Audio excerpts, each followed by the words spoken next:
Voici la leçon dédiée au style de calque. Donc on va découvrir toutes les notions de base qui sont associées au style de calque. J'ai personnalisé un petit peu mon interface. J'ai mis la palette des calques comme la plupart du temps en haut à droite et j'ai accolé juste en bas à la palette des calques celle des styles et l'historique parce qu'on va quand même peut-être avoir besoin d'annuler si jamais on se trompe. Donc j'ai les styles et les calques visibles en permanence parce que les effets que l'on va appliquer sur nos calques, eh bien ils seront dans la palette des calques, et les styles qui vont enregistrer tous les effets qui sont contenus dans les calques vont pouvoir s'ajouter ici.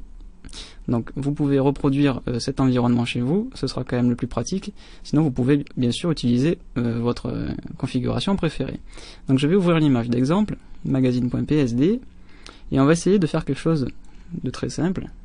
Donc je vais d'abord zoomer, je vais essayer d'appliquer un effet de lueur rose autour du nom du mannequin, Juliette Galis. Ici j'ai bien deux calques pour ça, j'ai bien un calque Juliette et un calque Galis. Donc d'abord on va commencer sans faire de style de calque, je vais le faire entre guillemets à l'ancienne, c'est-à-dire je vais obtenir une sélection en faisant CTRL-clic ou pomme-clic sur mon calque. Pour avoir une sélection qui correspond à mon calque de texte, je vais ajouter un nouveau calque vide, le placer en dessous et je vais remplir en rose. Donc là on voit pas puisque j'ai le calque texte qui est superposé, et donc la sélection étant identique, je ne vais pas voir la différence. Si je masque mon calque de texte, évidemment je vois Juliette remplie en rose, donc ça il n'y a pas de souci. Et donc maintenant étant situé en dessous, je vais pouvoir produire la lueur grâce à un flou gaussien, tout simplement. Voilà, je vais flouter la typo et j'obtiens une lueur externe. Donc ça marche, il n'y a pas de souci. Maintenant, imaginons que je veuille modifier la taille du texte, alors je pourrais aller sélectionner l'outil texte et modifier la taille, et je peux aussi faire CTRL-T ou pomme-T et faire varier la taille avec une transformation manuelle. Et là le problème, comme vous le voyez, c'est qu'évidemment la lueur étant stockée sur un autre calque, eh bien elle ne varie pas en même temps. Alors vous allez me dire, mais pourquoi j'ai pas sélectionné les deux? Alors bien sûr, ok, je vais sélectionner les deux, voilà, et donc là forcément si je redimensionne, les deux vont se redimensionner, certes, mais il y a un problème, c'est que j'ai un calque de texte qui est vectoriel, donc je ne vais jamais perdre de qualité tant qu'il sera en calque texte, alors que ce calque en dessous, le calque de l'ombre, va être rééchantillonné à chaque fois que je vais effectuer une transformation manuelle, ce qui fait que à chaque fois que je vais effectuer une transformation, une petite dégradation va s'opérer et elles vont se cumuler, ce qui fait que si je retaille 30 fois mon calque, je vais avoir une espèce de bouillie à la place de ma lueur, c'est pas forcément ce qu'on souhaite. Donc pour éviter ce rééchantillonnage, certes qui est fin et pas très visible sur quelques opérations, mais qui peut l'être si vous en faites plusieurs, voire plusieurs dizaines, eh bien on va utiliser un style de calque. Alors non seulement là cette méthode n'est pas pratique puisqu'il faut sélectionner deux calques, mais en plus on perd en qualité. Avec le style de calque pas du tout.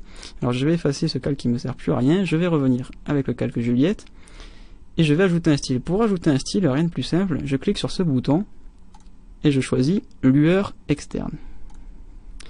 Alors la lueur externe elle va faire exactement ce qu'on veut, c'est-à-dire tout simplement rajouter une petite ombre diffuse, une petite lueur diffuse autour du contenu de notre calque, en tout cas de tous les pixels qui sont remplis.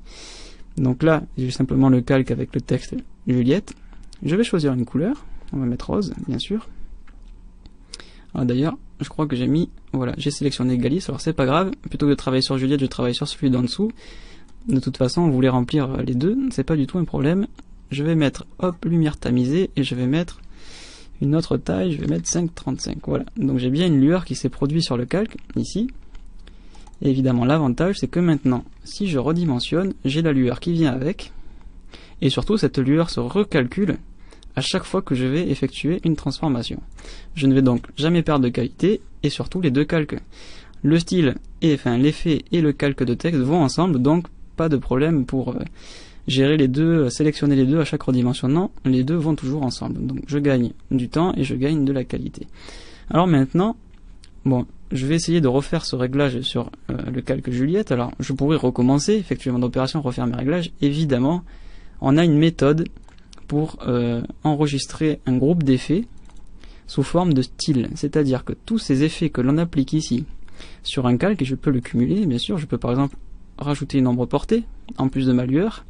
D'ailleurs je vais le faire, comme ça je vais vous montrer comment ça marche. Voilà, je rajoute une ombre portée, et donc tous ces effets que je rajoute avec leur réglage, eh bien je veux les sauvegarder sous forme de style, pour les avoir ici dans ma palette des styles et pouvoir les appliquer sur tous les calques que je veux. Tout simplement, je clique sur nouveau style et je vais mettre ma lueur rose et son ombre. Et je valide par OK. Regardez bien ici, voilà, une nouvelle icône est apparue, c'est l'icône qui affiche l'aperçu du style que je viens de créer. Un style de calque, c'est un groupement d'effets que j'applique sur un calque. Là, vous avez là les lignes effets, ombre portée et lueur externe. Donc j'ai bien des effets et ces effets sont énumérés juste en dessous. Donc si maintenant je veux appliquer la même chose sur Juliette, tout simplement je clique ici, je glisse l'icône sur Juliette et le style va s'appliquer. Vous remarquez juste au-dessus les trois lignes qui se sont ajoutées, effet, ombre portée et lueur externe. Donc si je veux désactiver un seul effet dans mon style, eh bien je clique sur l'œil, là je vais désactiver l'ombre portée sur Juliette, voilà, j'ai plus l'ombre portée, et je peux désactiver bien sûr tous les effets d'un seul coup. Voilà, donc là il est toujours présent, il sera enregistré quand je vais enregistrer mon PSD, mais on ne le voit plus si j'enlève l'œil. Si je veux masquer, pour gagner un petit peu de place dans la palette des calques, l'affichage des effets, eh bien vous avez la petite icône ici représentant le F, que j'ai ici pour ajouter des effets, avec une flèche, et si je clique sur cette flèche, eh bien je vais replier les effets. Voilà. Et comme ça, je peux ranger ma palette des calques pour gagner un petit peu plus de place en masquant les effets. Alors ils sont toujours appliqués, ils sont toujours présents, mais je ne les affiche pas pour gagner de la place, parce que sinon vous voyez que pour un seul calque, on peut avoir beaucoup de place à consommer, c'est-à-dire qu'en hauteur, ça va faire beaucoup. Si par exemple, je rajoute des lueurs internes, biseautage, satin, incrustation, voilà, je fais n'importe quoi juste pour aller plus vite, vous voyez qu'on commence à avoir quand même vraiment beaucoup de lignes et on peut avoir une palette des calques qui fait 1 km.